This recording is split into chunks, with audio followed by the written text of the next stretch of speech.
The dinner rush was at its peak on a warm Friday evening in July. Every table inside Casa Torres was occupied, and a line of impatient customers stretched out the front door. The restaurant buzzed with life as waiters hurried between tables carrying steaming plates of food, the aroma of garlic-roasted peppers and fresh cilantro filling the air. Soft mariachi music drifted through the dining room, blending with the laughter and conversations of satisfied guests. For most people, it looked like another successful night at one of the most beloved family-owned restaurants in East Los Angeles. For Eduardo Torres, the owner of Casa Torres, it was a source of immense pride, a dream he had spent 3 decades building from nothing. For his daughter Maya, however, it would become the night that changed her life forever. At 22 years old, Maya had already spent 3 years working in her father's kitchen. She had sacrificed college friendships and countless weekends because she believed that one day she would earn her father's respect. She worked longer hours than most employees and rarely complained even when the pressure became overwhelming. That evening, she had already been on her feet for more than 6 hours without a break. Sweat clung to her forehead as tickets continued pouring into the kitchen faster than the cooks could handle them. The restaurant was packed, the staff exhausted, and everyone was racing against the clock. Maya was responsible for preparing several of the restaurant's seafood dishes, including one of Casa Torres's most popular menu items, the pescado a la veracruzana, a beautifully cooked whole red snapper served with a traditional side of white rice. She had prepared the dish hundreds of times before and knew the recipe by heart. But exhaustion has a way of clouding even the sharpest minds. Distracted by the constant pressure and the endless stream of orders, Maya accidentally plated the fish with cilantro lime rice instead of the traditional white rice. It was a minor mistake. In any normal restaurant, the dish would simply be sent back corrected and forgotten within minutes. Maya herself noticed nothing unusual as she placed the finished plate on the counter. She was already focused on the next order when a familiar voice suddenly cut through the noise of the kitchen. Maya. The sharpness of her father's tone instantly froze her in place. She turned around and saw Eduardo standing near the service window holding the plate in his hands. His face was dark with anger. "What is this?" he demanded. Maya looked at the dish and immediately realized her mistake. I used the wrong rice," she admitted. "I'm sorry, I'll fix it right away." For a brief moment, she expected him to hand the plate back and allow her to remake it. Instead, Eduardo slammed the dish onto the stainless steel counter. The fish shifted sideways as sauce splattered across the surface. "You'll fix it," he shouted. "Do you have any idea who ordered this dish?" The entire kitchen suddenly fell silent. Maya swallowed nervously. "No, Dad. That table belongs to Rodrigo Mendoza." The Rodrigo Mendoza, one of the most influential food critics in Los Angeles. One bad review could damage everything I've spent 30 years building. "I'm sorry," Maya said quietly. "It was an accident." "An accident," Eduardo barked. "After 3 years in this kitchen, you're still making mistakes like this." The cooks nearby exchanged uncomfortable glances. No one dared to speak. Everyone knew what happened when Eduardo lost his temper. Maya felt heat rising to her cheeks. "I said I'll fix it." But her father wasn't interested in listening. "Fix it. That's always your answer. Fix it later. Correct it later. That's the problem with you, Maya. You're careless. You're slow. You can't handle pressure." His words struck harder than any slap. The criticism itself wasn't new. Maya had heard similar comments her entire life. No matter how hard she worked, no matter how many hours she sacrificed, it was never enough. Then, as he often did, Eduardo compared her to someone else. "Carlos doesn't make mistakes," he said, pointing toward the headline cook. "Luis doesn't make mistakes. And your brother certainly never made mistakes." The mention of Javier felt like a knife twisting deeper into an old wound. Javier was the golden child. Javier was the son who could do no wrong. Whenever customers complimented a dish, Eduardo praised Javier. Whenever business was successful, Javier received the credit. Whenever Maya accomplished something, it was treated as expected rather than celebrated. For years, Maya had lived in her brother's shadow. "Javier knew how to run a kitchen," Eduardo continued. "Javier understood responsibility. Javier made me proud." The kitchen remained painfully silent. Maya felt dozens of eyes fixed on her. The humiliation was unbearable. She wanted to disappear. "That's not fair," she whispered. "Fair?" Eduardo laughed bitterly. "You want to talk about fair? I gave you this opportunity when nobody else would have hired you. I trained you. I invested time in you. And this is how you repay me. Tears threatened to form in Maya's eyes, but she fought them back. Not here. Not in front of everyone. Not in front of the customers who could probably hear every word through the open kitchen. I'm sorry, she said again. But the apology only seemed to make him angrier. You know what your problem is, he snapped. Maya stared at him silently. You don't have what it takes. The words landed like a punch to the chest. You're not cut out for this business. Every insecurity Maya had carried for years suddenly resurfaced. Every moment she had doubted herself. Every time she wondered if her father was right. Every sacrifice she had made hoping to earn his approval. All of it came crashing down at once. The kitchen felt smaller. The air felt heavier. And then Eduardo delivered the final blow. You're useless in this kitchen. The room went completely still. Nobody moved. Nobody spoke. Even the sounds from the dining room seemed distant. Maya felt her heart shatter. Not because a boss had criticized her. Not because she had made a mistake. But because the person saying those words was her father. The one person whose approval she had spent years trying to earn. Take off your apron, Eduardo said coldly. Maya blinked. What? You're fired. The words echoed in her mind. For a moment, she honestly believed she had misheard him. But the expression on his face left no room for doubt. You can't be serious. I'm completely serious. Dad, no. I'm done. You're a liability. I can't keep someone like you in my kitchen. Something inside Maya finally broke. The embarrassment. The disappointment. The years of constant criticism. The endless comparisons. The desperate hope that one day her father would finally say, I'm proud of you. It all disappeared. Without another word, she untied her apron. Her hands trembled as she rolled it into a ball and tossed it onto the counter. The gesture shocked everyone. No one had ever stood up to Eduardo Torres. No one. I hope it was worth it, Maya said quietly. Her father frowned. What? Humiliating me in front of everyone. For the first time that night, Eduardo had no immediate response. Maya turned and walked away. Past the stunned line cooks. Past the servers pretending not to stare. Past customers who suddenly became fascinated with their menus.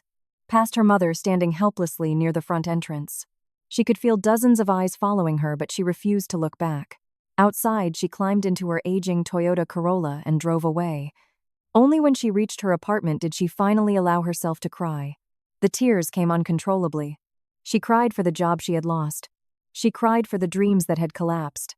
She cried for the little girl who had spent her entire life trying to make her father proud. Most of all, she cried because a part of her believed he was right. Maybe she wasn't good enough. Maybe she wasn't talented enough. Maybe she really didn't belong in the restaurant business. As she lay awake staring at the ceiling that night, fear slowly replaced sadness. She had no college degree, no savings, no backup plan. Restaurant work was all she knew. And now she had nothing. For the first time in her life, Maya had absolutely no idea what came next. But deep inside her, beneath the pain and humiliation, a tiny spark remained alive. She didn't know it yet, but the words that had been meant to destroy her would eventually become the fuel that transformed her life. The night her father called her useless was not the end of her story. It was only the beginning. The morning after Maya was fired from Casa Torres, she woke up feeling as if the ground beneath her had disappeared. The humiliation of the previous night replayed endlessly in her mind. Every harsh word her father had spoken echoed through her thoughts like a cruel soundtrack she couldn't turn off. For years, she had built her identity around the restaurant. She had sacrificed college relationships and countless opportunities because she believed she was working toward a future in the family business. Now that future was gone. The first few days were the hardest. Maya sat at the small kitchen table in her apartment, staring at her laptop while scrolling through job listings. Every restaurant position she could find received an application. Line cook, prep cook, dishwasher, catering assistant. She wasn't picky anymore. Pride didn't pay rent. Each morning, she refreshed her email, hoping to see a response. Most days, there was nothing. Some restaurants never replied. Others politely informed her that they had chosen more experienced candidates. A few scheduled interviews only to reject her afterward. As the days passed, her savings account continued shrinking. The rent payment looming at the end of the month became a source of constant anxiety. At night, she would lie awake calculating expenses over and over again, wondering how long she could survive without a steady income. For the first time in her life, fear became a daily companion. Yet despite everything, Maya refused to return to Casa Torres. Her mother called frequently. "Mija, your father was angry," she said during one conversation. "You know how he gets when the restaurant is under pressure." Maya stared out the window. Pressure doesn't excuse cruelty. He didn't mean everything he said. Then he shouldn't have said it. A long silence followed. "Come back," her mother pleaded. "He's willing to give you another chance." The words made Maya laugh bitterly. Another chance, as if she were the one who needed forgiveness. As if the humiliation had never happened. "No," Maya said firmly. "I'm not going back." After nearly 3 weeks of rejection, a phone call finally arrived. The owner of a small Italian restaurant in Silver Lake was looking for a line cook. The restaurant was called Lucia's. The pay was modest, barely enough to cover Maya's expenses, but she accepted immediately. She needed the work. More importantly, she needed a fresh start. The restaurant was much smaller than Casa Torres. The dining room only seated a few dozen guests, and the kitchen felt cramped compared to the busy environment she was accustomed to. The equipment was old. The budget was limited. There was nothing glamorous about the place. Yet from the moment Maya met Lucia Rossi, she sensed something different. Lucia was in her 60s with silver hair tied neatly behind her head and eyes that seemed capable of seeing directly into a person's soul. Unlike Eduardo Torres, she didn't dominate the room with fear. She commanded respect through confidence. During Maya's first day, Lucia watched her work quietly. After an hour, she approached. "Who taught you knife skills?" she asked. "My father." Lucia picked up a carrot and handed Maya a chef's knife. "Show me." Maya began slicing. After only a few seconds, Lucia stopped her. "Wrong."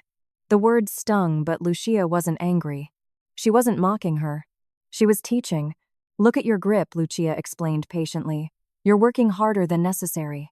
For the next 20 minutes, Lucia demonstrated proper knife techniques.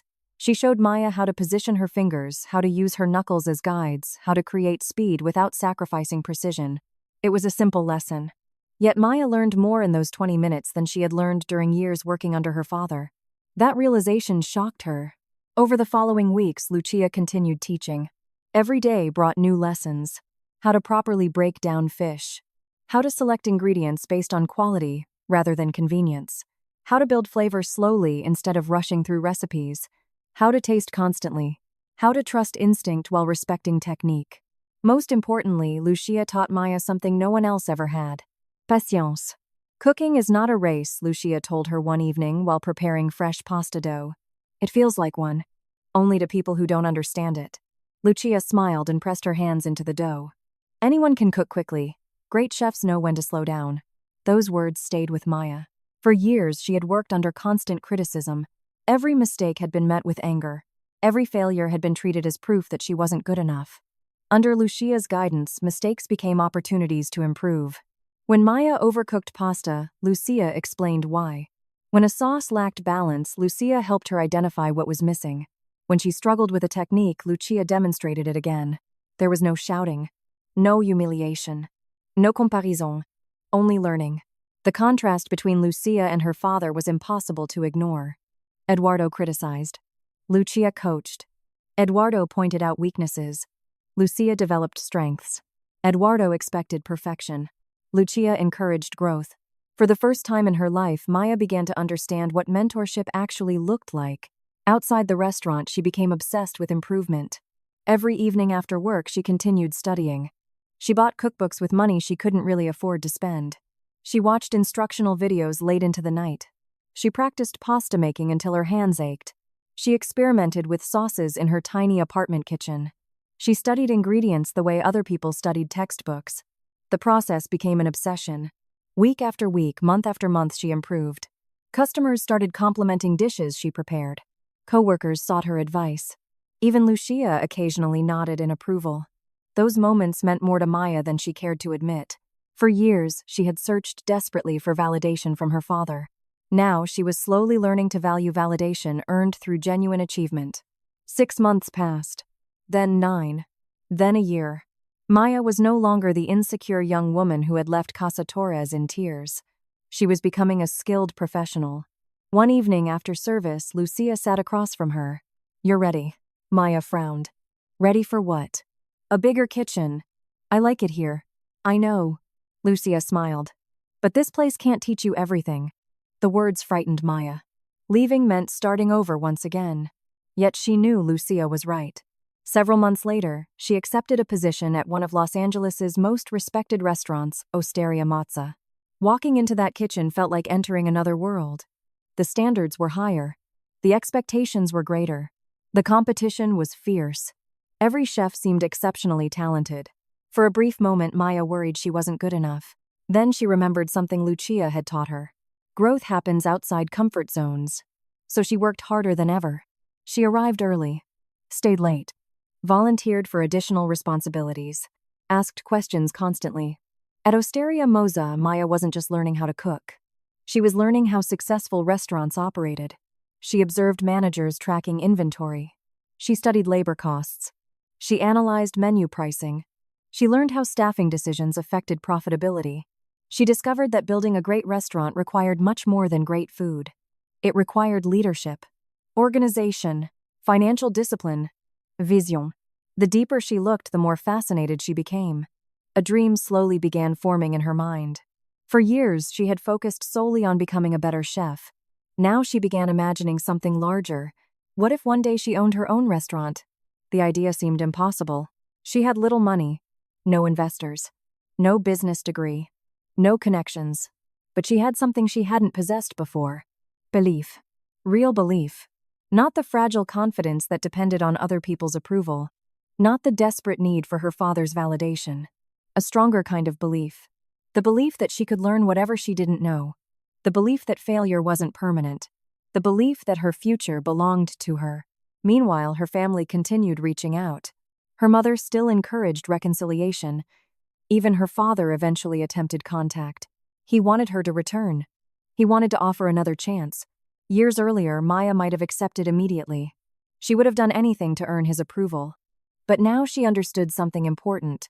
Returning would mean abandoning everything she had fought to build. Returning would mean accepting the idea that her value depended on someone else's judgment.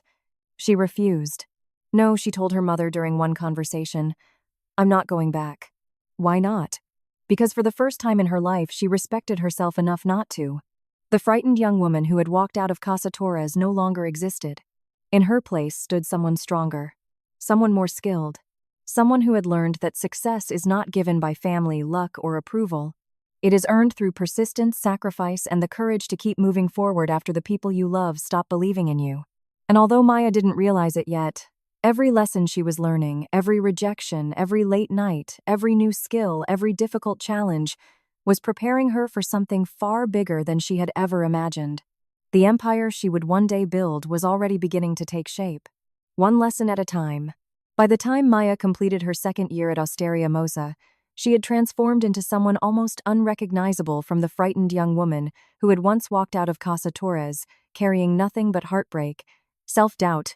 Every rejection she had faced, every lesson she had learned, and every challenge she had overcome had shaped her into a stronger chef and a more confident professional. Yet despite all her growth, a quiet dream continued to occupy her thoughts whenever she finished a shift and walked home beneath the glowing lights of Los Angeles. She wanted a restaurant of her own. The dream felt impossible. Opening a restaurant required money, experience, connections, and an extraordinary amount of courage. Maya had gained valuable skills, but financially she was still struggling. Most of her paycheck disappeared into rent, utilities, transportation, and daily expenses. The numbers simply didn't add up. Still, she refused to give up on the idea. Instead, she developed a simple strategy. Save everything. Every extra dollar went into a separate savings account. She stopped buying unnecessary things. She cooked at home instead of eating out. She accepted additional shifts whenever possible. Some weeks she worked 6 or 7 days straight. There were periods when she barely had time for sleep, let alone a social life. Her friends questioned her obsession. "Why are you working yourself to death?" one of them asked during dinner. Maya smiled. "Because someday I'm going to own a restaurant." Most people laughed when they heard that. Maya didn't. She was serious. For nearly 2 years, she saved relentlessly. Every paycheck represented another small step toward a future nobody else could see. At the same time, she continued refining her culinary identity. Working in Italian kitchens had exposed her to techniques that fascinated her. Handmade pasta, slow-cooked sauces, precise plating, layered flavors. Yet whenever she experimented with new ideas, she found herself drawn back to the flavors she had grown up with. Mexican cuisine. The smoky richness of mole. The brightness of lime. The depth of roasted chilies. The comfort of family recipes passed down through generations. Gradually an idea began to form. What if she combined both worlds? What if she created something that honored her Mexican heritage while incorporating the Italian techniques she had spent years mastering? The concept excited her. It felt personal, authentic, different. Not fusion for the sake of novelty, but a genuine expression of who she was. The idea remained nothing more than a dream until one evening changed everything. The opportunity arrived unexpectedly during a culinary event in downtown Los Angeles. Maya had volunteered to help prepare a special tasting menu alongside several respected chefs from different restaurants. It was the type of event attended by food enthusiasts, journalists, investors, and industry professionals. Near the end of the evening, one guest requested to meet the chef responsible for a sea-based dish that had become one of the highlights of the menu. That guest was Roberto Chin. Roberto was a successful entrepreneur who had invested in several hospitality ventures throughout Southern California. He had spent years identifying promising talent and helping businesses grow. When Maya approached his table, Roberto extended his hand. "You're the chef who created the sea base." Maya nodded. "Yes." Roberto smiled. "That was one of the most interesting dishes I've tasted all year." "Thank you." He leaned back in his chair. "Mexican ingredients?" "Yes." "But Italian technique?" "Also, yes." His eyes lit up. "Tell me about that." For nearly an hour they talked. Maya explained her culinary philosophy. She spoke about growing up in a Mexican family, about learning traditional recipes, about working in Italian kitchens, about her vision for a restaurant that combined both influences. Most importantly, she spoke with passion, the kind of passion that can't be taught, the kind that comes from experience, sacrifice, and belief. Roberto listened carefully. The more she talked, the more interested he became. Finally, he asked a question that caught her off guard. "If you could open your dream restaurant tomorrow, what would it look like?" Maya hesitated. Then she described everything. The menu, the atmosphere, the customer experience, the design, the culture she wanted to create. By the time she finished, Roberto was smiling. "How much money have you saved?" Maya laughed nervously. $23,000. Roberto laughed too. "That's enough to start dreaming." Her heart sank slightly. "I know, but not enough to open a restaurant." "No." For a moment, silence settled between them. Then Roberto said something that changed her life. "What if I invest?" Maya stared at him.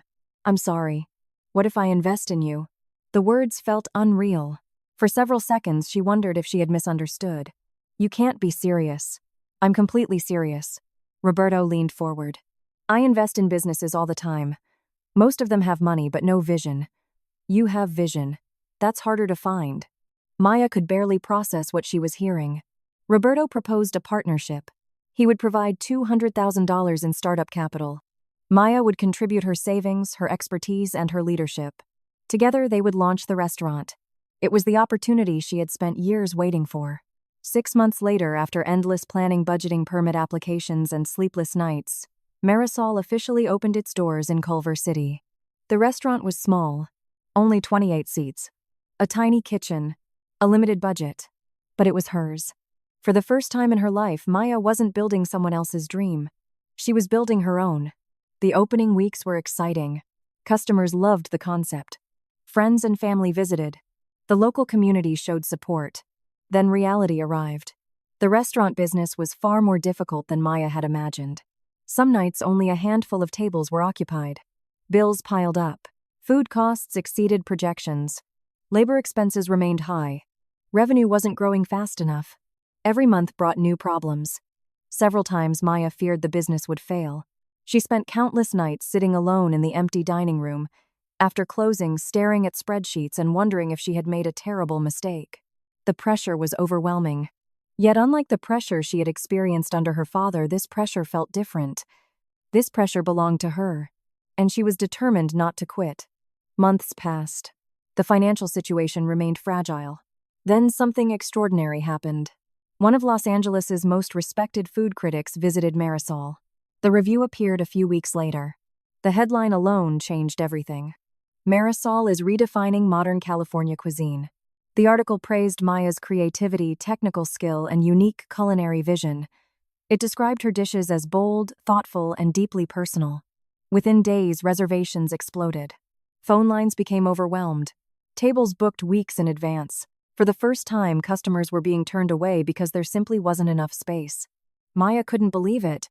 The restaurant that had nearly failed was suddenly one of the city's hottest dining destinations. Revenue increased dramatically. The business stabilized. Then it began thriving. Roberto immediately saw new opportunities. We should expand. The idea terrified Maya. She remembered the fear and uncertainty of opening the first location. What if we're moving too fast? Roberto smiled. What if we're moving exactly fast enough? After months of planning, Marisol Santa Monica opened.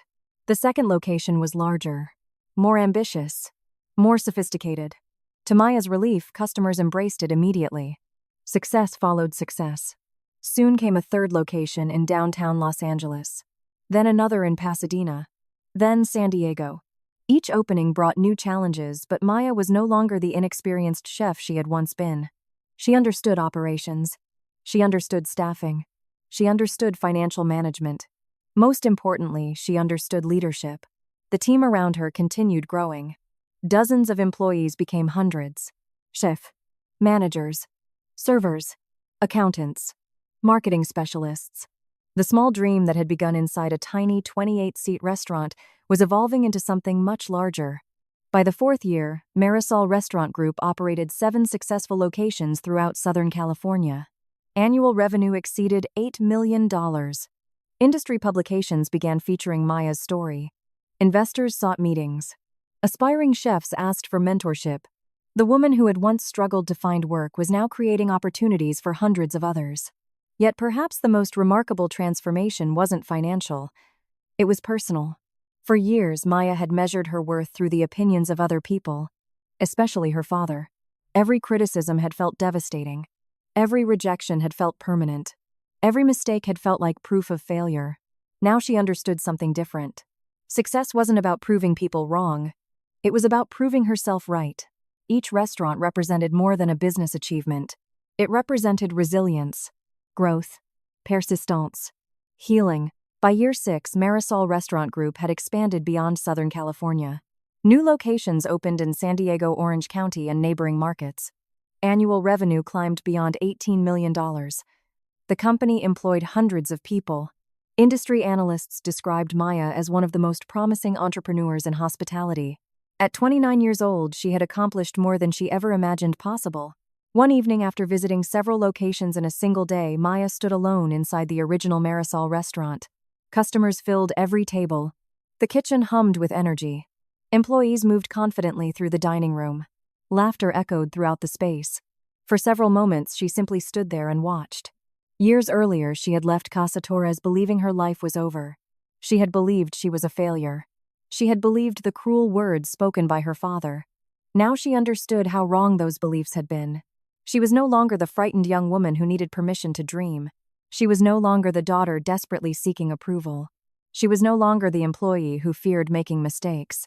She was a leader, a creator, an entrepreneur. A woman who had built something extraordinary from nothing but determination, talent, and an unwillingness to surrender. And as she looked around at the thriving restaurant she had created, one realization became impossible to ignore. The greatest victory was not the money, not the awards, not the growing empire. The greatest victory was discovering that her future had never depended on anyone else's belief in her. It had always depended on her own. Success has a strange way of changing the people around you. For years, Maya had been too busy building her future to think much about her past. Between managing multiple restaurant locations, overseeing hundreds of employees, and planning new expansions, she rarely had time to reflect on the painful night that had changed her life forever. The memory of being publicly humiliated and fired by her father still existed, but it no longer controlled her. She had transformed that pain into ambition, and ambition into success. By her 7th year as the founder of Marisol Restaurant Group, Maya had achieved what once seemed impossible: 12 successful restaurants, hundreds of employees, millions of dollars in annual revenue, national recognition, industry awards, the respect of peers who once would have overlooked her. She had built an empire from nothing but determination and an unwillingness to quit. Then one unexpected phone call brought her face to face with the past she thought she had left behind. The call came from a commercial real estate broker named Susan Park. At first, Maya assumed it was another routine opportunity. Investors and brokers contacted her frequently with potential restaurant acquisitions. Most of them never went anywhere. This one was different. "Miss Torres," Susan said, "I have a property that may interest you." Maya leaned back in her office chair. "What kind of property?" "A restaurant. We receive opportunities every week." "I know." Susan hesitated. "This one is Casa Torres." The name hit Maya like an electric shock. For several seconds, she said nothing. Casa Torres. The restaurant where she had learned to cook. The restaurant where she had spent years trying to earn her father's approval. The restaurant where she had been humiliated in front of employees, customers, and family. The restaurant that had once been her entire world. "What happened?" Maya finally asked. Susan Sahil. "The business has been struggling." Maya listened quietly. Revenue had declined significantly over the previous few years. Competition in the neighborhood had increased. The building required expensive repairs. The equipment was outdated. Customer traffic continued falling. Most importantly, Eduardo Torres was getting older. Running a restaurant had become increasingly difficult. After decades of fighting to keep the business alive, he had finally decided to sell. The news stirred emotions Maya hadn't felt in years. Part of her felt sadness. Casa Torres had once represented family. Another part felt vindicated. The restaurant her father had chosen over his daughter was now failing. Yet beneath those emotions was something else. Opportunity. The property occupied a valuable location. The brand still carried recognition. With the right leadership and investment, the restaurant could thrive again. From a business perspective, it made sense. From a personal perspective, it was impossible to ignore. That night, Maya sat alone in her office long after everyone else had gone home. The city lights glittered outside her window as she considered the possibility. Why did she want it? The answer wasn't simple. Part of her genuinely believed she could save the business. Part of her saw financial potential. But there was another truth she couldn't deny. She wanted closure. For years, she had carried the weight of that final confrontation with her father. Perhaps owning Casa Torres would finally allow her to close that chapter forever. The next morning, she called her attorney. "Make an offer." The negotiations began immediately. Maya insisted on one condition. Her identity would remain confidential. The buyer would stay anonymous until closing. When Susan informed Eduardo Torres about the offer, he immediately objected. He wanted to know who was purchasing his restaurant. He wanted to meet the buyer. He wanted assurances that the restaurant's legacy would be preserved. Maya refused. No exceptions. No meetings. No discussions. Anonymous buyer or no deal. Weeks passed. Lawyers exchanged documents. Financial records were reviewed. Contracts were drafted. Eventually, faced with declining finances and limited alternatives, Eduardo reluctantly agreed. The closing date was scheduled. For the first time in 7 years, father and daughter would occupy the same room. The morning of the meeting, Maya arrived early. The conference room overlooked downtown Los Angeles. Everything was prepared. The contract sat neatly arranged on the polished table. Her attorneys reviewed final details while Maya waited quietly. She wore a tailored black business suit. Her hair was perfectly styled. Every detail projected confidence. She no longer looked like the nervous 22-year-old line cook who had once left Casa Torres in tears. She looked exactly what she had become. A successful entrepreneur. At precisely 2 o'clock, the conference room door opened. Eduardo Torres entered. His hair had become noticeably grayer. His shoulders seemed heavier. Age had softened some of the authority he once carried so effortlessly. Beside him walked Maya's mother. Neither of them noticed her immediately. They assumed she was another attorney, another executive, another representative. Then Maya slowly turned around. The room went silent. Eduardo froze. His eyes widened. For a moment, he looked genuinely confused. Then recognition appeared. The color drained from his face. "Maya." His voice was barely above a whisper. Maya met his gaze calmly. "Hello, Papa." The shock was almost painful to watch. He looked from Maya to the attorneys and back again. His mother gasped softly. Neither of them could process what they were seeing. "You're the buyer?" Eduardo finally asked. "Yes." The single word carried 7 years of history. 7 years of silence. 7 years of growth. 7 years of proving him wrong. Eduardo sat down slowly. "You own this company." "I do." "All of it?" "Most of it." The disbelief remained obvious. The daughter he had once called useless was now sitting at the head of a conference table preparing to purchase the restaurant he had spent 30 years building. Reality seemed impossible for him to accept. Maya slid a portfolio across the table. Inside were financial reports, media coverage, photographs of Marisol locations, and business performance summaries. Eduardo opened it. The more pages he turned, the quieter he became. 12 restaurants. Millions in annual revenue. Industry awards. National press coverage. Recognition from respected food critics. Everything he had once believed she could never achieve. Everything she had achieved without him. "This is all yours?" he asked softly. "Yes." Eduardo stared at the documents. His hands trembled slightly. "But you couldn't handle Casa Torres." The statement might once have hurt. Now it simply sounded absurd. Maya smiled. "I couldn't handle working for you." The room fell silent again. The words landed with unmistakable force. For the first time, Eduardo had no response. Eventually, he looked up. "Why are you buying the restaurant?" Maya considered the question carefully. The truthful answer was complicated. "Because it's a good investment." Eduardo shook his head. "That's not the real reason." "No," Maya admitted. "It isn't." She leaned forward. "I wanted to see it." "See what?" "The look on your face." The honesty stunned everyone in the room. Maya continued. "For years, I believed everything you said about me. I believed I wasn't talented enough. I believed I wasn't capable. I believed I was the problem." Her voice remained calm, controlled, but every word carried years of buried pain. "Then I spent 7 years proving otherwise." Eduardo lowered his eyes. "Maya." "No," she interrupted gently. "You don't get to stop this conversation now." For years she had imagined what she would say if given the chance. Now that chance had finally arrived. "You didn't fire an employee that night." She paused. "You fired your daughter." The words struck harder than any accusation. "You humiliated me in front of customers. You called me useless. You compared me to Javier every chance you got. You made me feel like I would never be enough." Eduardo shifted uncomfortably. "I was under pressure." Maya laughed softly. The sound contained no humor. "Pressure. You think pressure excuses cruelty. I built 12 restaurants under pressure. I manage hundreds of employees under pressure. I've never treated anyone the way you treated me." Eduardo had no answer. For the first time in his life, he was being forced to confront the consequences of his actions. Not through anger, not through revenge, but through undeniable reality. Everything he had believed about Maya had been wrong. The evidence sat directly in front of him. Eventually, his attorney leaned forward.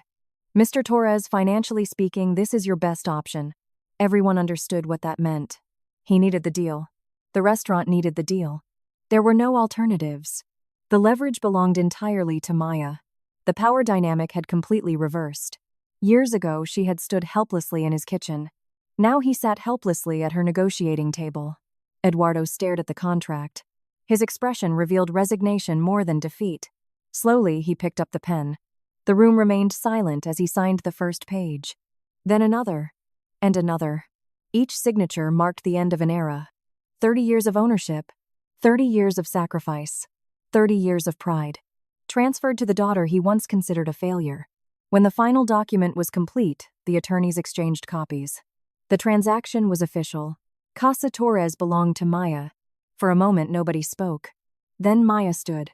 The weight of 7 years seemed to lift from her shoulders. Not because she had won. Not because she had defeated her father. But because she had finally proven something to herself. She had never been useless.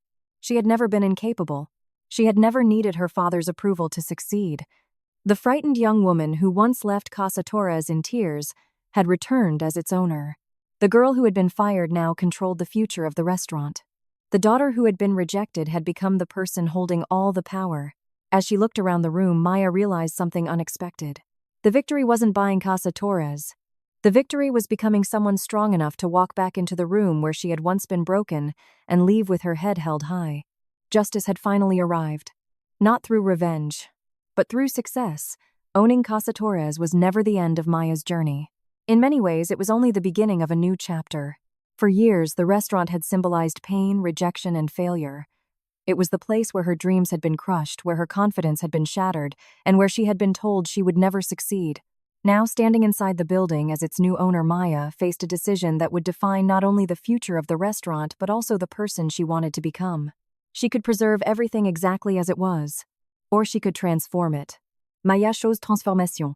The renovation began almost immediately. The aging kitchen equipment that had struggled for years was replaced with modern state-of-the-art technology. The worn dining room received a complete redesign.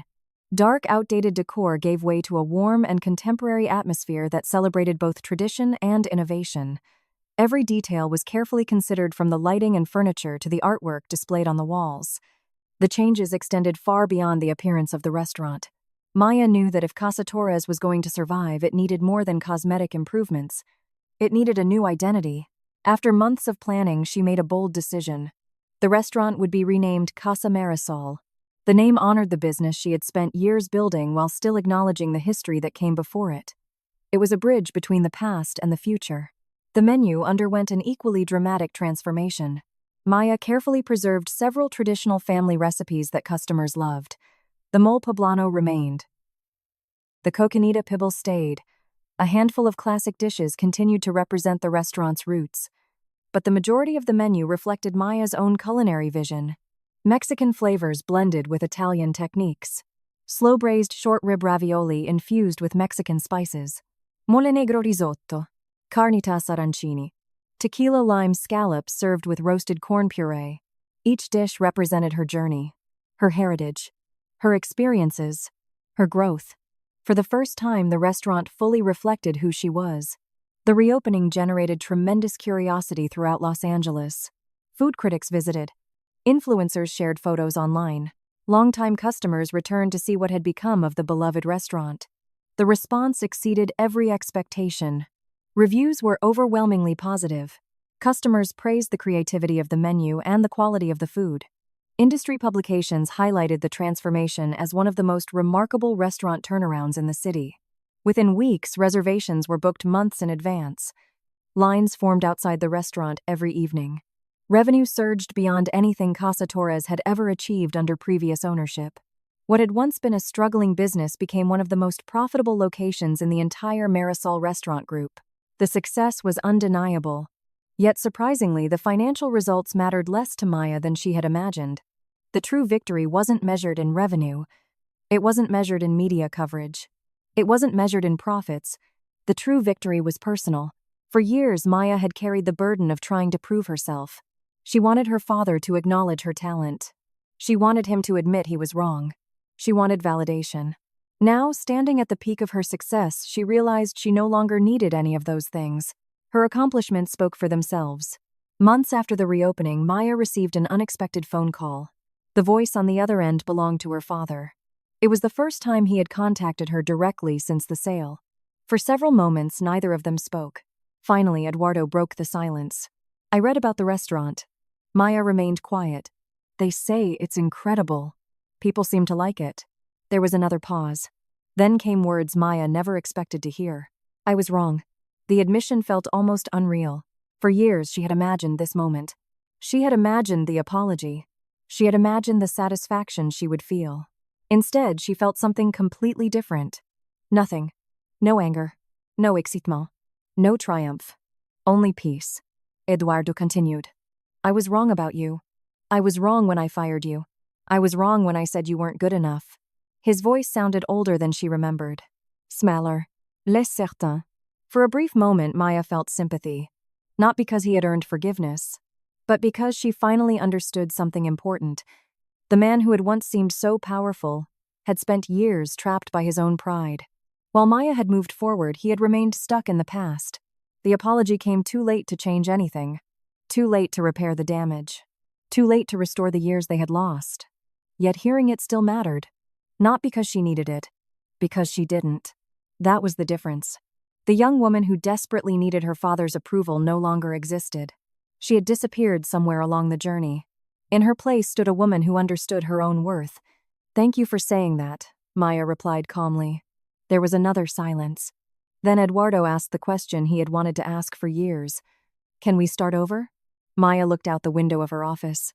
The city stretched endlessly before her, a symbol of the life she had built without him. After a long moment, she answered honestly, I don't know. It wasn't anger. It wasn't revenge. It was simply the truth. Some wounds heal, others leave scars, and some relationships can never return to what they once were. When the conversation ended, Maya felt lighter than she had in years, not because her father had apologized, because she finally understood that she had never needed that apology to succeed. She had spent years chasing approval from someone who wasn't capable of giving it. The moment she stopped chasing it, her life changed. As her business continued growing, Maya became a recognized figure in the restaurant industry.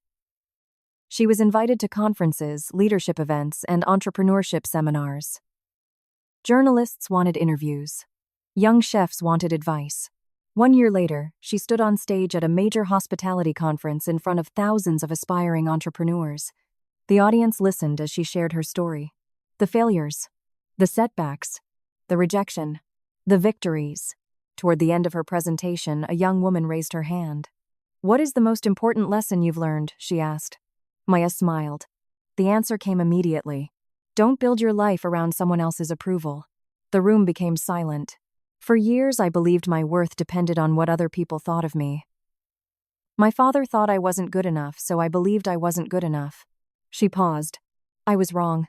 The audience listened carefully. The people around you may doubt you. They may criticize you.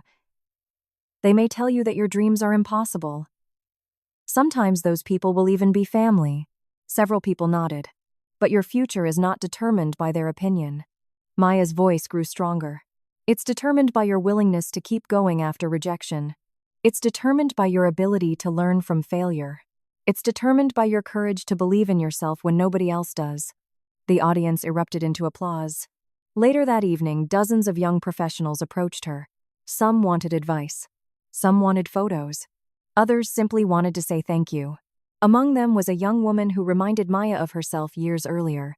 My family doesn't believe in me, she admitted quietly. Maya smiled gently. Then believe in yourself. The young woman nodded. Tears filled her eyes. At that moment, Maya realized her story was no longer about restaurants. It was no longer about business. It was no longer about proving her father wrong. It was about possibility. It was about resilience. It was about refusing to allow rejection to define who you become. Years earlier, a frightened young woman had walked out of Casa Torres believing she was a failure. Now she stood at the head of a thriving restaurant empire, inspiring thousands of people to pursue their own dreams. The girl who had once been called useless had become a leader, a creator, a mentor, a visionary. Most importantly, she had become living proof that your greatest setbacks can become the foundation of your greatest successes. In the end, Maya discovered a truth more valuable than wealth, fame, or recognition. Success is not about proving your critics wrong. Success is about proving to yourself that they never had the power to define you in the first place. And that lesson became the greatest achievement of all.